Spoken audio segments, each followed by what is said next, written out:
Rumah dengan satu suara. Kadang aku merasa rumah ini terlalu luas untuk satu detak langkah. Setiap sudutnya seperti berbicara, tapi tak ada jawaban yang kembali kepadaku.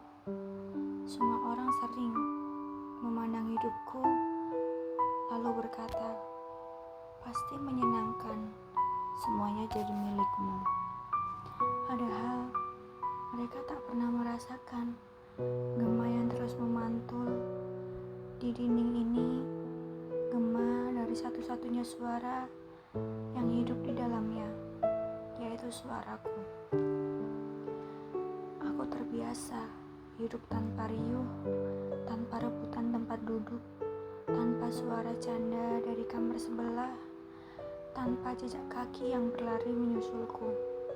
Seolah dunia ini hanya disiapkan untuk satu orang. Meski hatiku selalu berharap ada langkah lain yang menemani. Malam ini biarkan aku berbicara tentang sepi yang selalu datang, tidak pernah dijemput, tapi juga tidak pernah pergi. Sejak kecil aku belajar berteman dengan benda mati. Kursi, meja, semua pernah kuajak bercerita. Bukan karena aku aneh, tapi karena tidak ada suara lain yang bisa kujadikan lawan bicara. Kadang aku membuat percakapan imajinasi sendiri, satu pertanyaan dan satu jawaban yang juga kubuat. Begitulah caraku mengisi ruang yang terlalu hening untuk diriku.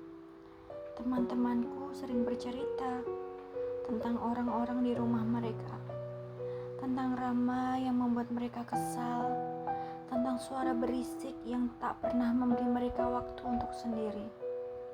Aku hanya bisa tersenyum. Dalam hati, aku ingin sekali merasakan berisik itu, bahkan yang paling menyebalkan sekalipun. Karena aku hanya tenang yang lama-lama berubah menjadi sunyi, dan sunyi yang sering terasa seperti beban. Saat pulang dari luar, aku membawa banyak sekali cerita, tapi tidak punya tempat untuk menaruhnya. Aku menyimpan semuanya di dalam kepala, seperti menumpuk baju di dalam lemari sampai penuh. Kadang ingin sekali membaginya pada seseorang, tapi tidak ada yang menunggu untuk mendengarnya. Namun, dari semua itu, aku tumbuh belajar menguatkan diri. Aku belajar mengusap air mata sendiri tanpa tepukan lembut di punggungku. Belajar menertawakan hal-hal kecil meski tidak ada yang tertawa bersamaku. Belajar mengisi keheningan dengan pikiranku sendiri, meski pikiranku pun kadang lelah mendengar dirinya sendiri.